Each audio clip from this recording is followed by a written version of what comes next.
Welcome to our talk today, Talking Sugar with Granny, which is a very mild way of saying welcome to the talk with Countess Alys Katharine, companion of the Laurel, and the doyenne of sugar subtlety, work in the Society for Creative Anachronism. Welcome and thank you for being here today. Thank you, and I'll add, because it's the essay Pelican also. Whoopee. Okay, the question I had gotten was, how did I get started making subtleties and working with sugar?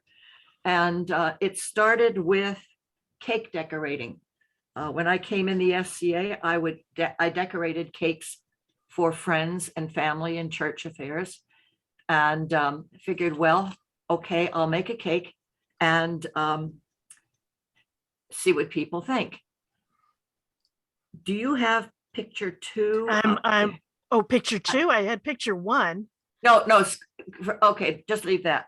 For Midrealm 50th, I did this cake and took it undecorated to His Grace Caryadoc's house, where he was putting up my son and me and a bunch of other people. So on this cake are the, oh, you're gonna have to help me when I stop and words fly out of my head. Do I have the right picture up? Yes. Okay. So these are all the baronial arms that existed at that time. And then I listed in here the names of all of the baronies in a fake medieval script, and then filled in all of the decorative parts in the inside. The total time of decorating was approximately 18 hours over half a day, a whole day, and then part of the next day. And when I got done, I thought, and His Grace came in, I thought I would hear, oh, my, how wonderful. Oh, how did you do that? And he said something like, okay. He said, had you ever thought of doing anything, period? Oh, so the power of words was a bit not off-putting, but it got me to thinking that, well, this looks very nice. All right, what else could I do? So would you put up number 2? Let me just, I'm sorry, it's not really organized. Hang on a sec. I'm gonna have to do this differently, aren't I?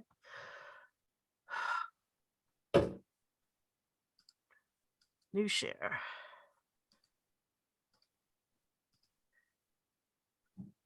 Is that it? Yep. Okay. So I started doing something that looked like a book. It's covered with regular icing, and I put a turnable page on it.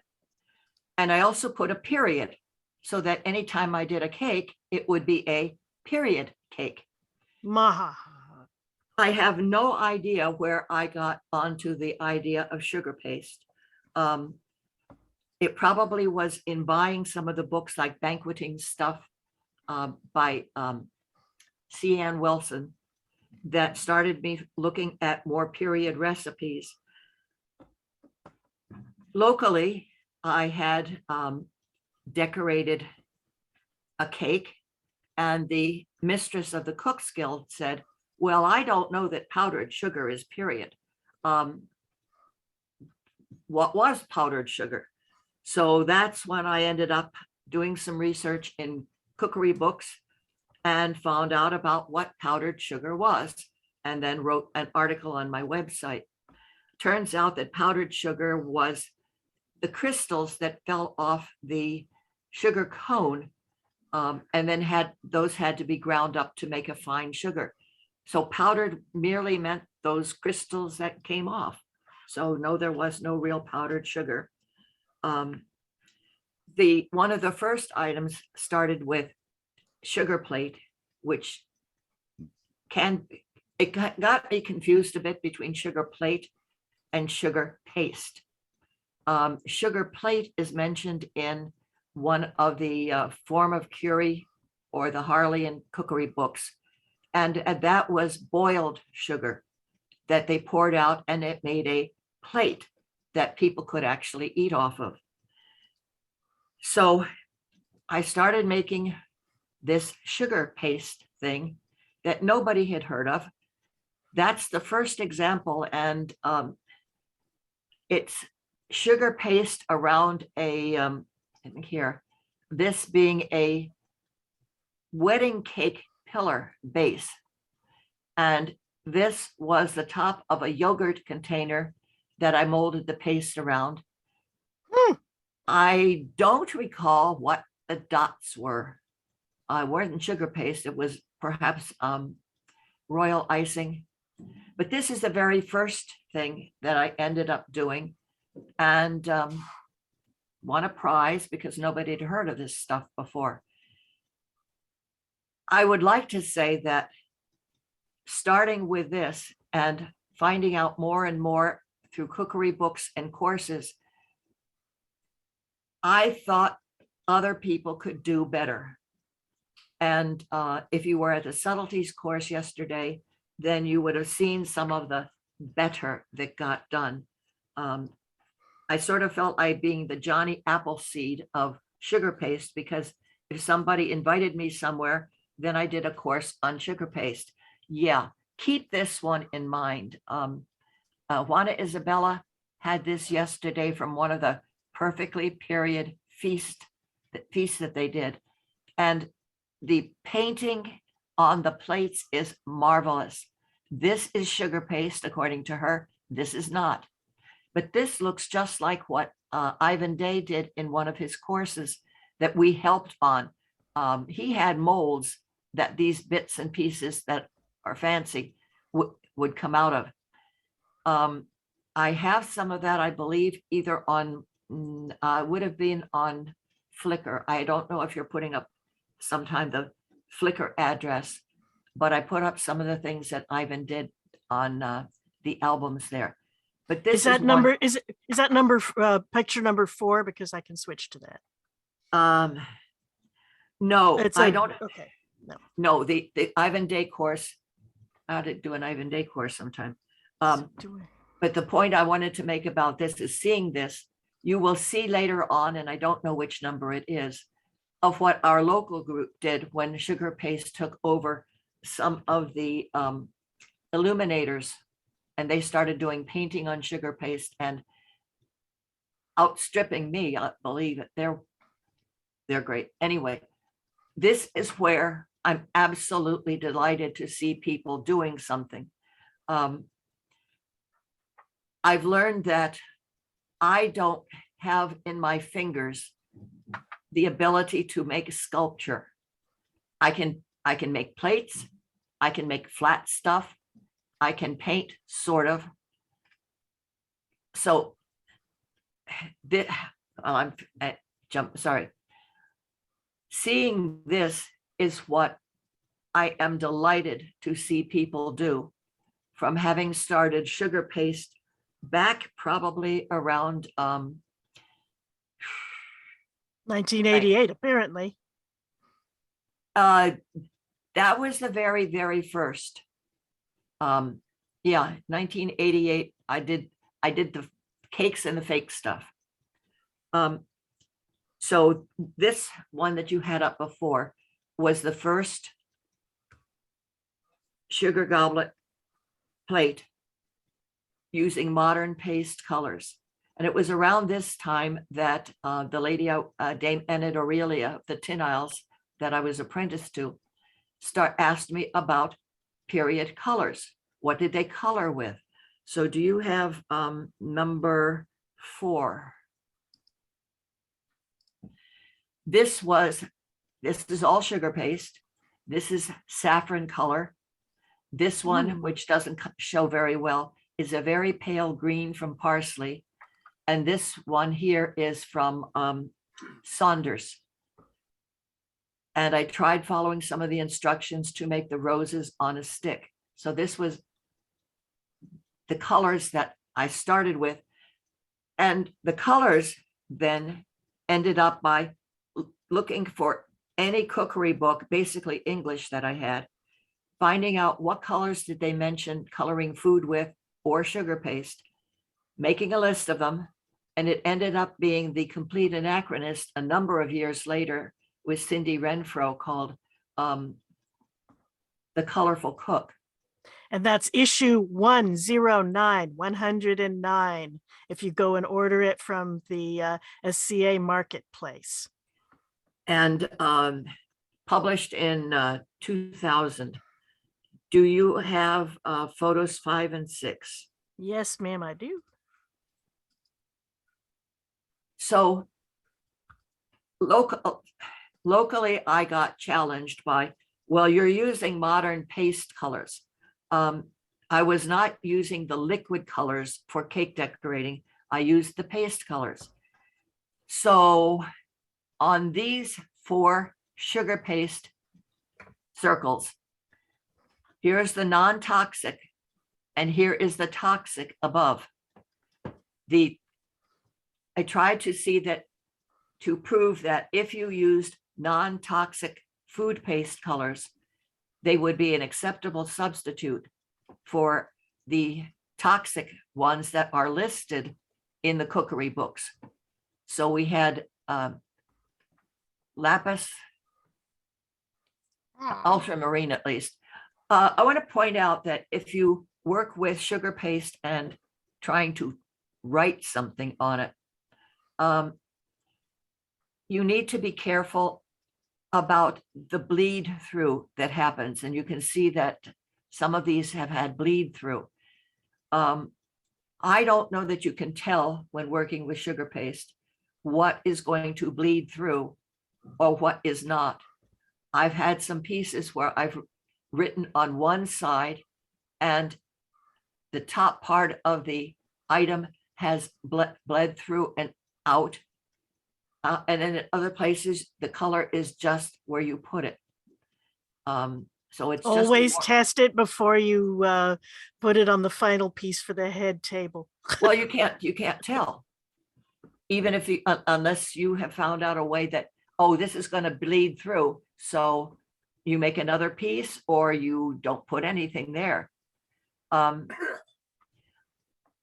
of it is if you wet, if your color is too liquid, it's more likely to bleed through. A number of the pieces I've done, I've put a black outline or a colored outline around with non-toxic paint. And that seems to stop the bleed through. You fill in the center part in here, and if it bleeds through, it usually stops by the line. But I don't see those necessarily on depictions of plates. And I'm curious to see what happened with the Perfectly Period Feast sugar paste. The back in the history of sugar in the SCA, from my point of view, I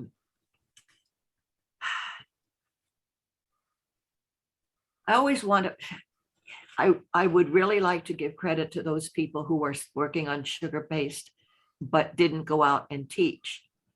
I think there are probably more people than me, but as far as I can tell in the very beginning, I was the one who was going out and doing the classes, did some on the West Coast and hoping that people would pick it up there, which obviously people have done by a string of others that they've learned from. From the sugar paste, there were other confections that I was interested in, which was marzipan. Oh yeah, here are some of the other lamp black. And you can, the silver. This was done in the early maybe mid 1990s. And the colors are still there, except for silver leaf, which is tarnishing. Excuse me.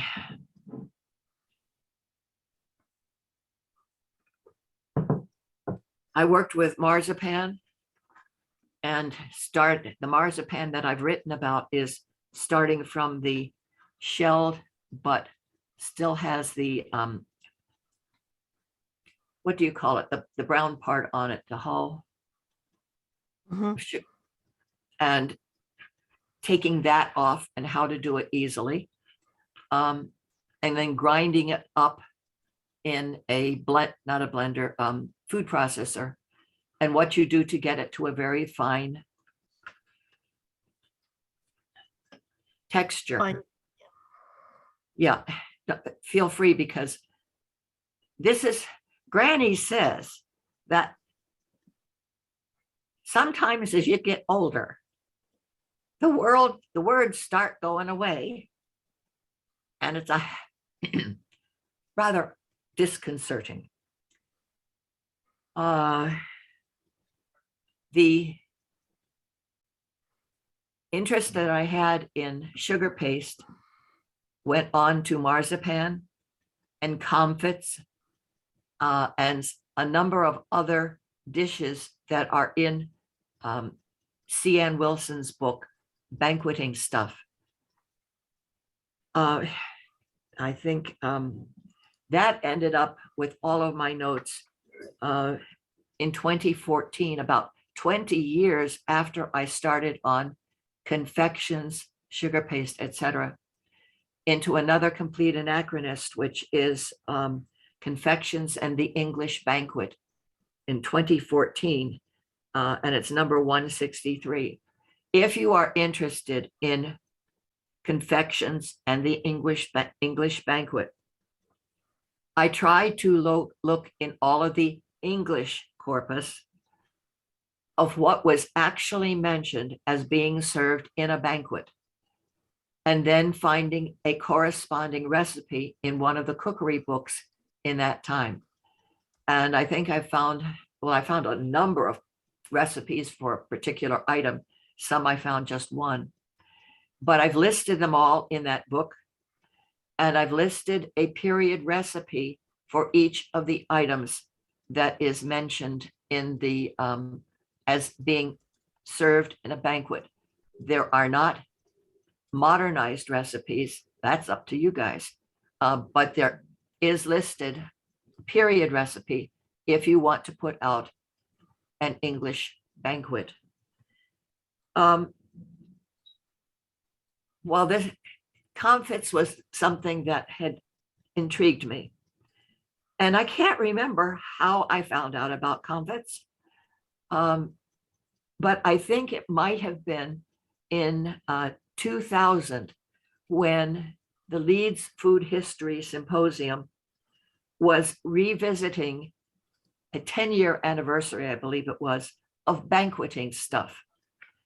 So I called in sick from school, flew over to England for Saturday and Sunday, and flew back home when Easter vacation began.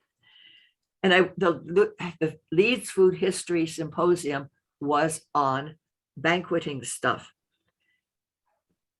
When I got there, I was going particularly to hear Peter Breers, whom I assume almost everybody on this class has heard of, but got there to find that Peter Breers was not coming and was being substituted by this unknown person, Ivan Day. Yeah. So Ivan had mentioned in the talk about comfits. I asked him about it and, a class on it or something. He says, oh, he had just made 70 pounds of comfits and he really didn't want to see another comfit for a while. He eventually did. 2005, he held a sugar class, and I think Jana was there. I don't know if she's one of the attendees here. Yes, she is. Yeah. Well, we went to his house for the Markham thing in 2006. Yeah, this was 2005 then. I did not go to a session at his place in 2005. We went to Leeds in 2004. Oh, okay. No. So he held a class called Period Sugar Work, which included sugar paste, pippin knots, molded sweetmeats, marchpane paste, and comfits. And do you have photo 6A? 6A. 6A? Yeah. Oh, there it is. No, this is it. I've got it up. Isn't it up? Do we not see that now?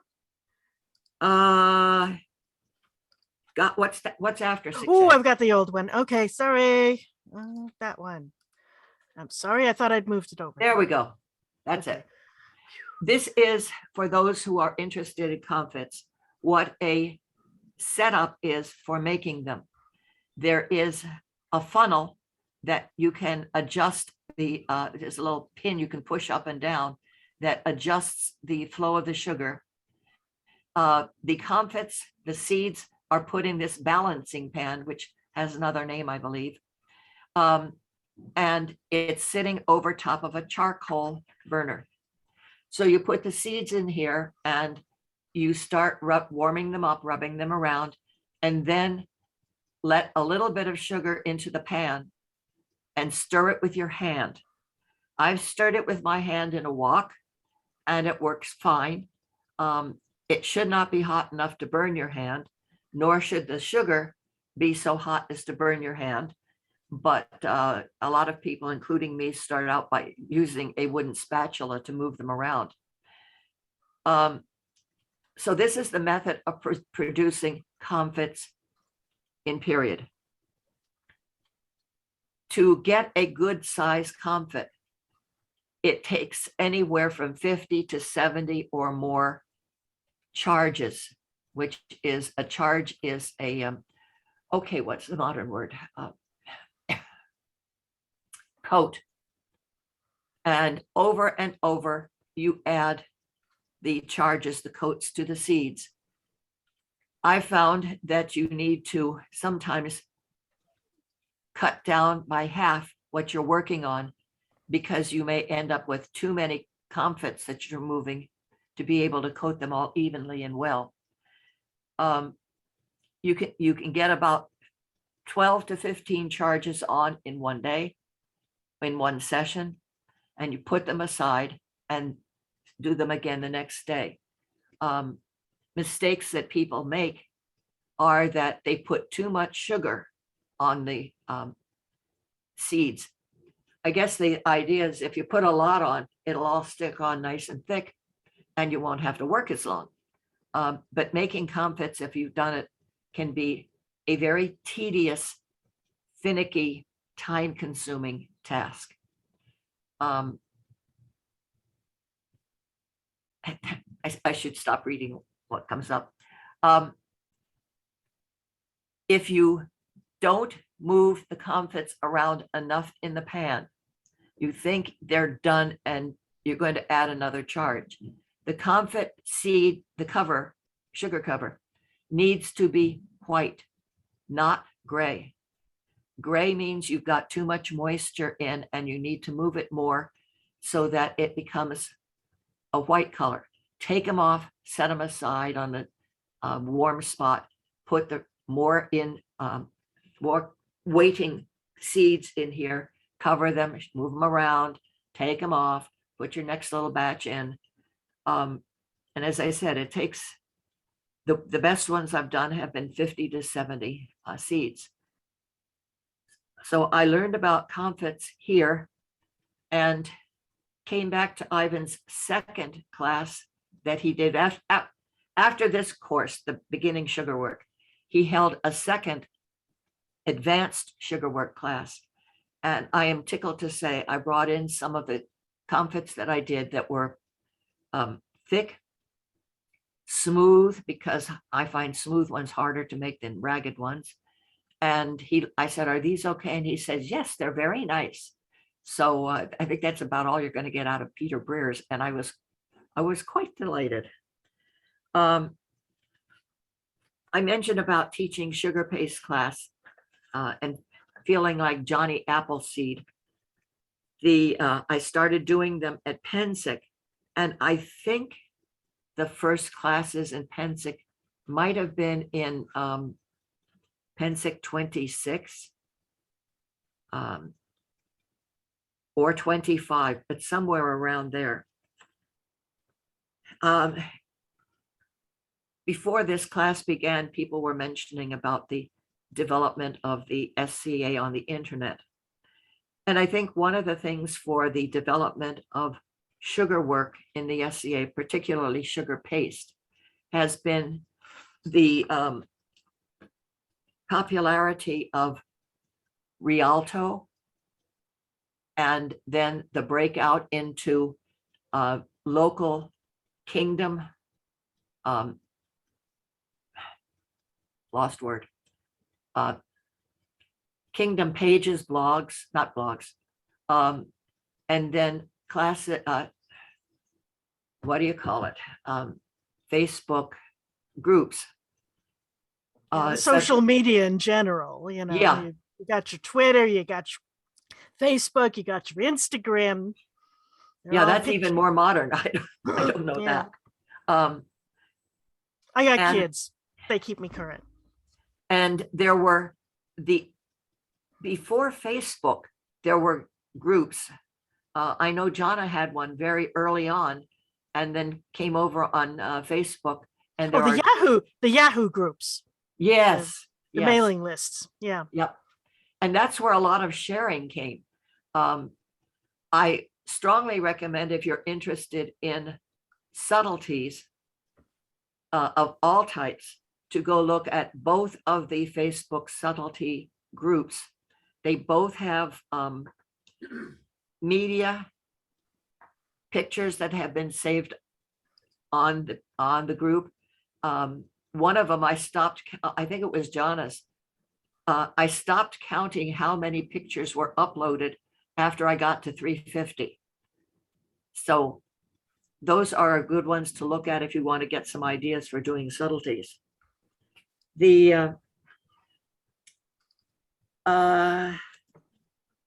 What about number 7, 8, and 9?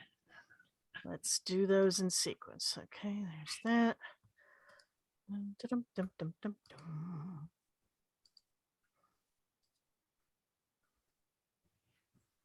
Yeah, flat work.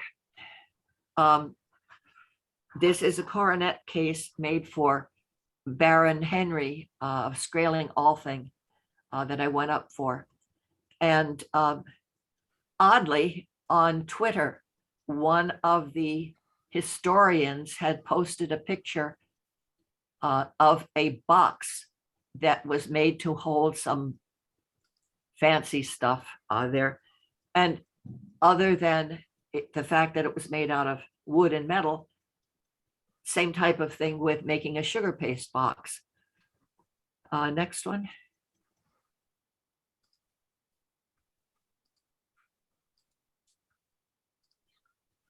Plates made for kingdoms at Pensic, and there are the what were the principalities at that point, molded off the back of a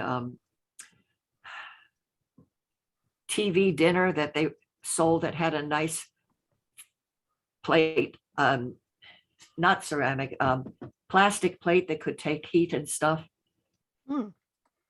Next one.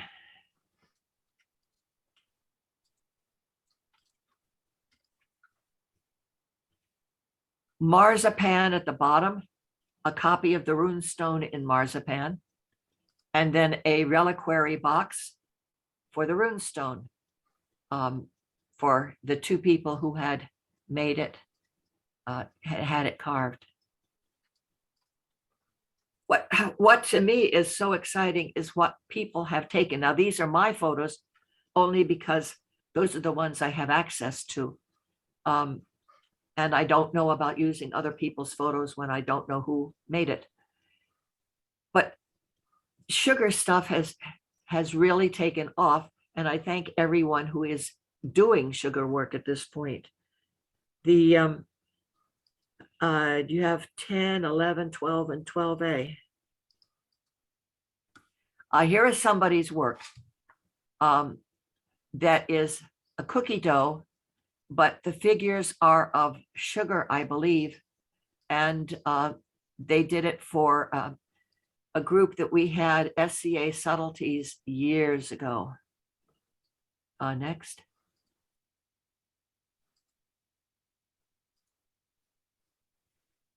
Mistress Rosamond Beauvisage did this of walnuts. There are molds that you can get, and there were carved molds in period. So this comes in 2 halves, and she has a little trinket inside each of the walnuts. And the flowers are also made of sugar paste. Next.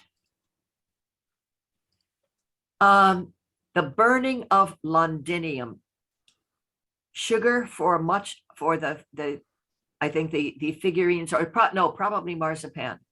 And they actually had a flame coming out of here. This was on the posted, oh God, it must have been early-ish, 1990 something or other.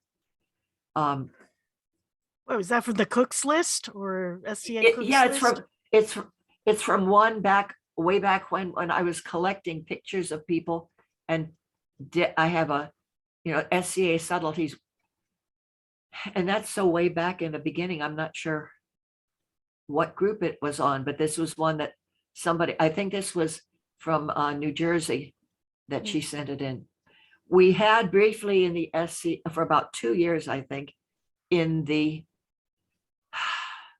late 80s, early 90s, international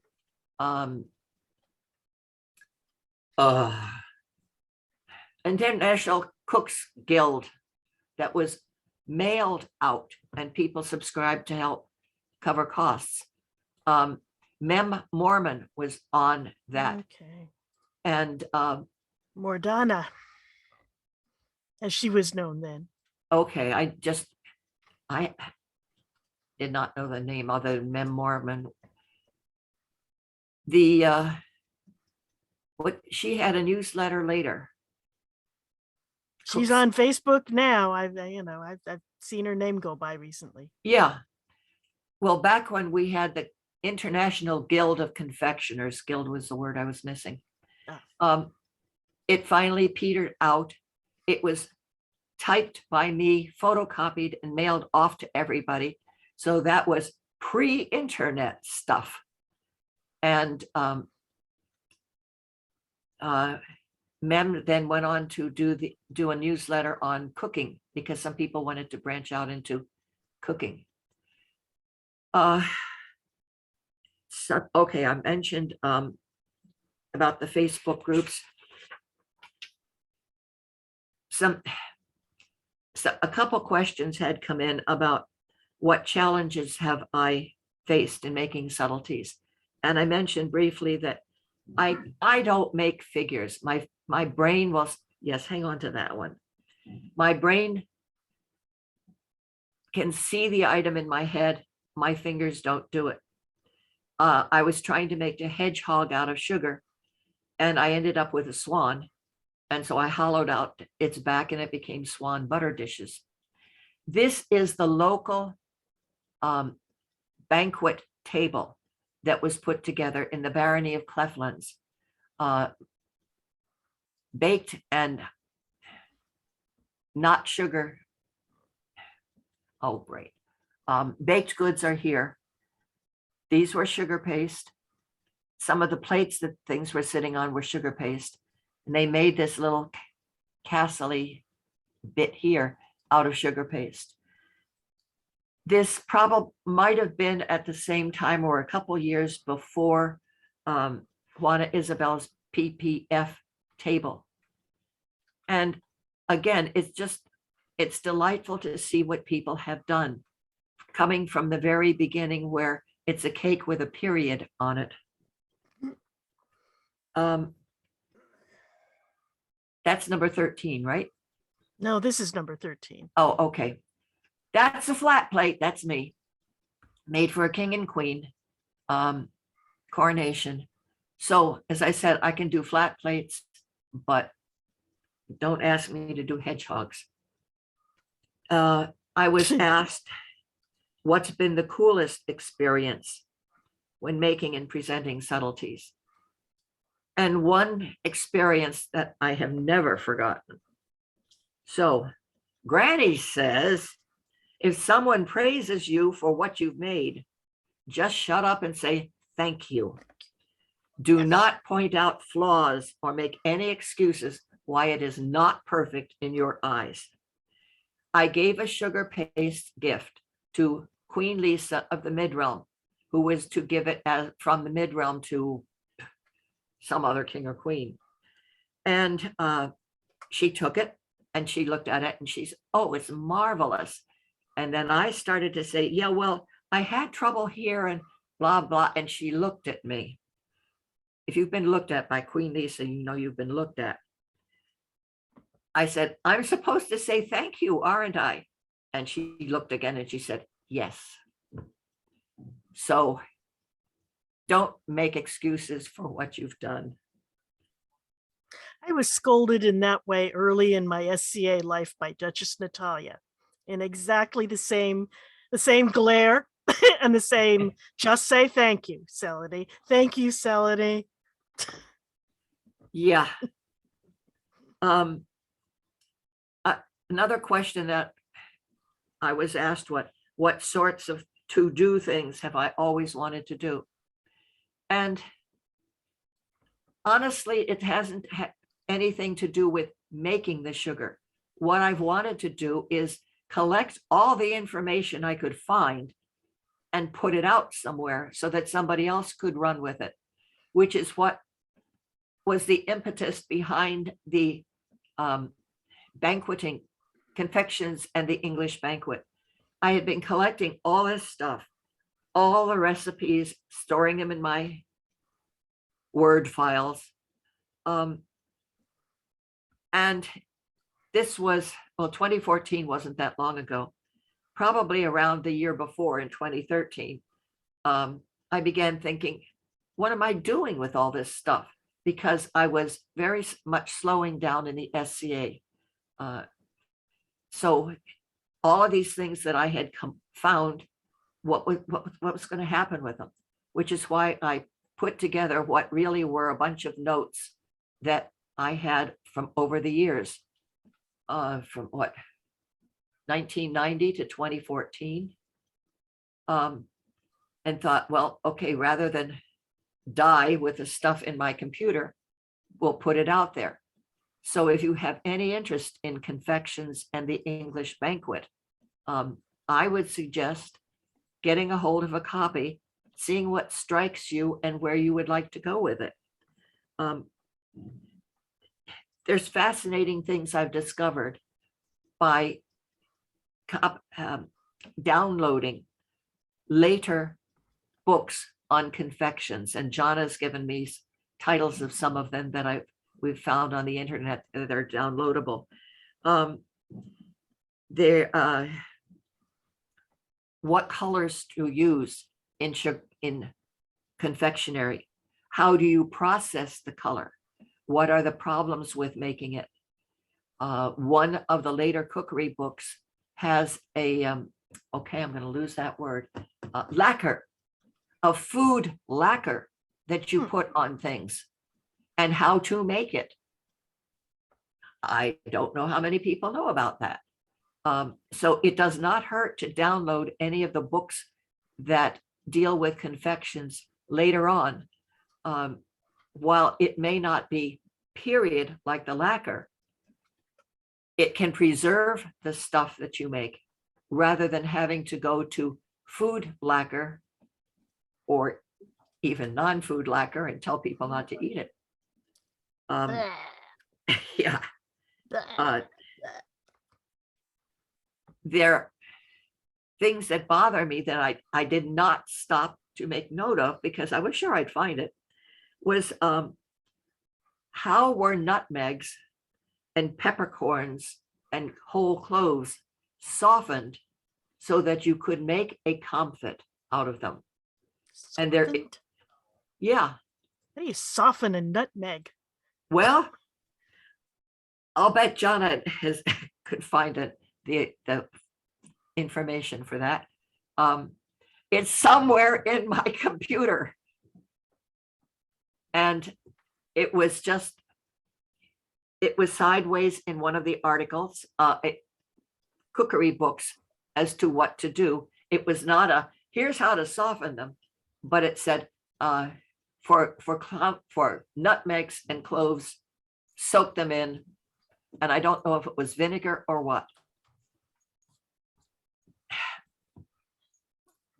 If you find something that you think, oh, isn't that interesting, but I don't need the information, put it in a file that says, I don't need this information yet.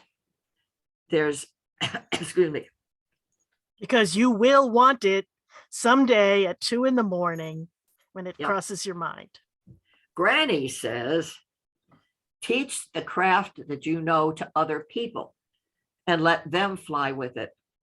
Don't fuss if others do better and more spectacular items than you. Not everyone's fingers can recreate what's in their mind or everything that exists. Letting others fly with it is what I think I'm most proud of. I didn't do all this stuff. And what some of you are doing out there, I'd mangle names if I said some of them. You can see them on the subtleties lists of photos. They're not always sugar. They may be cake shaped like a barrel, a keg for beer or something, or treasure chest.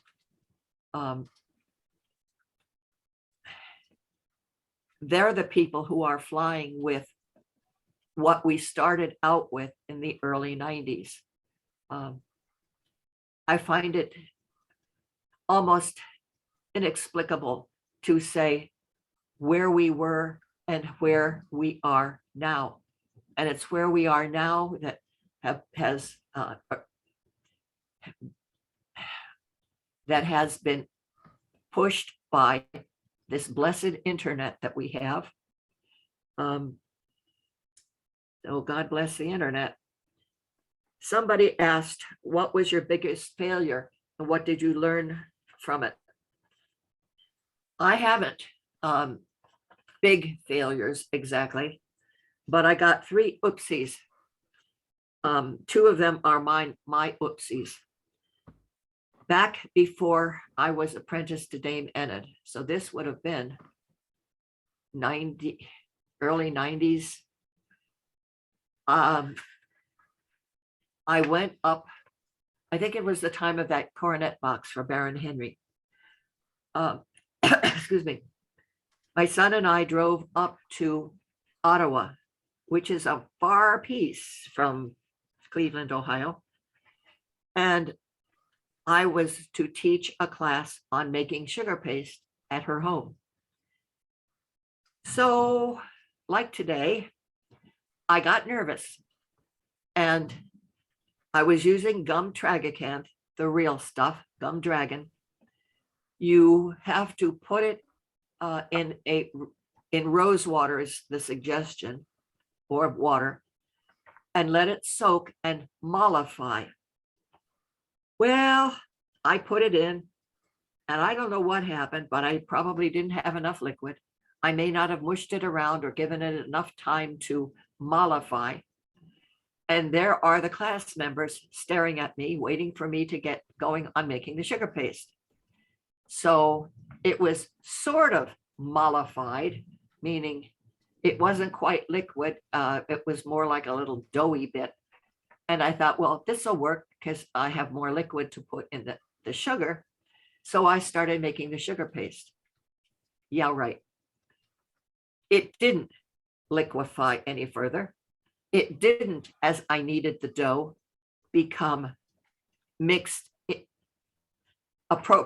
into as part of the sugar paste. It had little tiny bits of pasty gum tragacanth in the dough. Oh, no. And I thought, well, I could knead it out. It did not knead out. I could pick it out. No, that was worse than Cinderella trying to pick out all the lentils so she could go to the ball. You can't pick it out. It did not work. It was bad. I don't remember what I did. I remember the big mistake. I think maybe we tried a smaller amount and the next day got it more liquid, but in front of your Laurel sitting there and other people, that is a reminder that I have only a few more minutes. I set it for 50 minutes with class. The second one, oopsie, was at a Pensick before I was Laureled, which was 92. Working with Megan the Limner. There was to be a dinner for the barons of the East that were going to attend. So I was to make sugar pieced rounds, little fat discs, and she was going to paint on them with the baronial arms. I thought, well, they're not quite dry, solid yet, so I'll leave them out overnight because they'll dry. Can you guess what happened? At Pensick? Yeah. Oh, no. The next morning when I came out, the discs were there, but there was a slime of sugar paste that had dissolved on the top. Sugar is hygroscopic. It attracts water. So leaving it out overnight, the sugar paste began to get liquidy on the top. Well, I didn't have any more ingredients. So I thought, shoot, I'll stick them in a Ziploc, add some more sugar, and knead them back so it's back to a sugar paste that I can roll out. Did that. And then when nighttime came, I packed everything up in a moisture tight container and then let them dry out the next day, and it worked. But that was tricky. The other thing was an oopsie, was not mine. Somebody decided that since it was a cake that I had made and had sugar paste on top of it, that you didn't want to leave it out overnight. They put it in the refrigerator. And that caused all of the icing and the sugar paste to sort of slide all over the cake, and it wasn't very pretty. Okay, 5-minute warning. That is basic. All right, I have a part that I was thinking of was about authenticity. So talking about the sugar stuff, how important is authenticity to what you are doing? Because sometimes if you're entering a competition or you're wanting to show off, you want it to be as period as possible. But other times it's just fun. Cake is not period, not for our time pre-1700, pre-1600. There was icing, frosting on marzipan, which is why it's called frosting, because it comes out and shines like ice or icing. But the kinds of cakes that you can see on a lot of our subtleties lists would not have been done. So how period do you need it to be? When you're working with sugar paste, how period do you want to go and why? You want gum tragacanth? Then that has its own tricky things to do with. And when you make a sugar item with gum tragacanth, you don't have much workable time. It dries a lot faster and cracks a lot more easily than modern gum paste. You can use modern gum paste. Are you going to buy pre-made gum paste? You can buy gum paste mix and add stuff, or you can buy it already made. How authentic do you want it to be? In coloring agents, how authentic do you want it to be?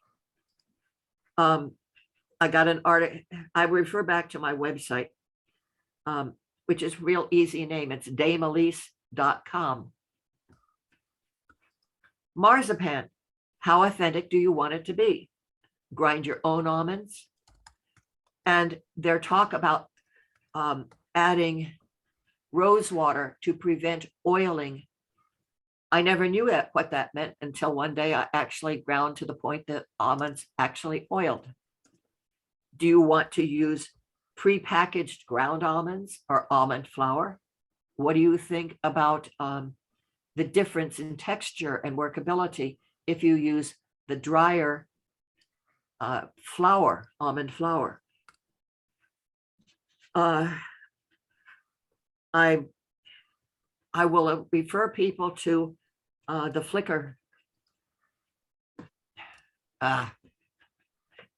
What's it called? The Flickr albums, I guess. Yeah, I'm putting those in chat so people can Okay. click on them and go there. Save it for later.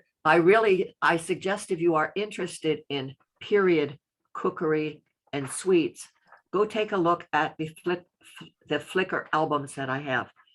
Every picture has information on it. So it's not like what you put up on Facebook, which is a picture and maybe a title or something. Can you go through the remaining photos, and I'll just briefly say something. I totally can. Let's do Ivan. This is Jervis Markham, and it's not Gervais, it's Jervis. He is a descendant of Jervis, the Jervis Markham's brother, and was the guest of honor at an Ivan Day course that Jonna mentioned earlier, where we had a late Elizabethan, early Stuart class, and he was the guest of honor. 15, okay. That one. This was a Markham salad. It's got a fancy name in front of it. I didn't write it down and my brain is going blank. Looks like a compost. No, that's No? compost is not. Composed salad? Well, it's based on one of Markham's recipes from his cookbook, The English Housewife. Yeah, but what is it's got a name in front of it, something salad. Oh, boy. All I see here is crop. No, Maybe that's, it's a grand CROP. salad. what did you say, Jonna? Maybe a grand salad. Yes, grand salad, thank you. Okay, and go. Okay. Okay. Sugar items. Oh, those are nice. Okay, those are sugar paste from Ivan Day. And they made sugar paste gloves, shoes, candles, etc. Oops. Where did this go?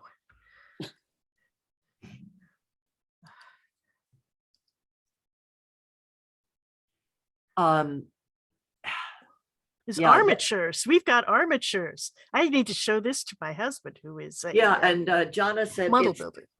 oh, Jonna, it's DER, his book from the 1700s. It's Conrad Hager's book from Hager. 1719.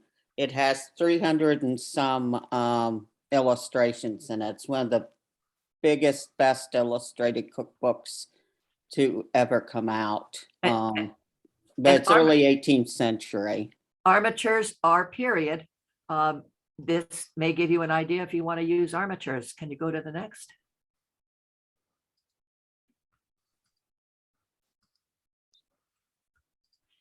On Flickr, I show how this is made.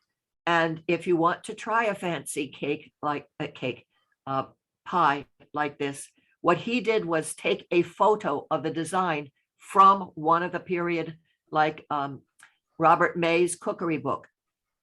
Blow up the photo, as you do you can enlarge it, and then cut it apart using the cut apart sections.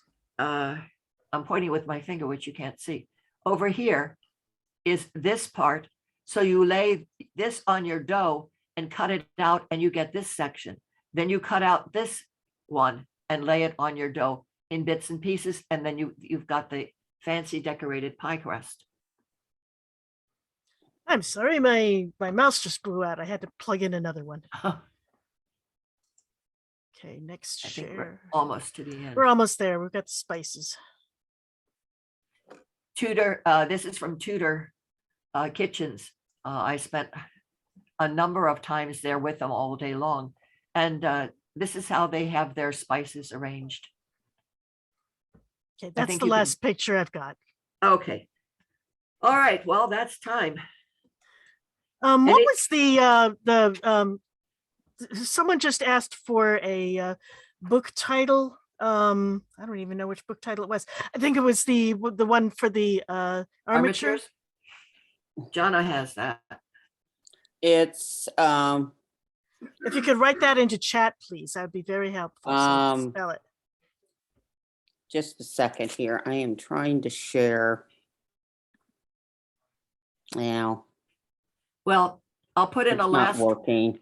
I'll put in a, I did take the pictures of the Ivan Day sugar paste items that he gave me, that I still have.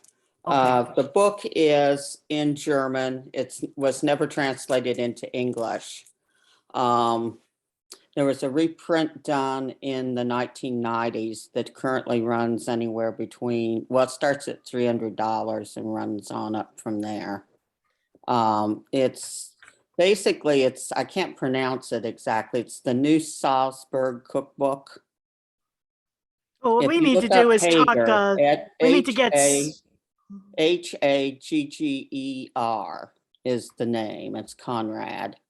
Okay, And it's just, Ivan has the first edition, of course. So we've actually seen it in person, but all right, I want to jump in because I know we're going to be cut off. If, for those that are here or inputting in when you write something, there's a lot more stuff on my website, and a couple things that I'm rather proud of is sugar temperatures. So when they say to the height of, I'm giving you approximately temperatures of what you're cooking at from a variety of sources. So go to the website, look around, have fun. Thank you. Okay. Do we want to move any conversation to the lobby or an unused classroom? I don't know who's on, so I'm available. till Or 10 hang o'clock. out for my class, which is coming Or up. next. hang out for your class? Which is your class? The plates in the cathedral in Seville. Okay. Well, let me I've stop the got that recording. book.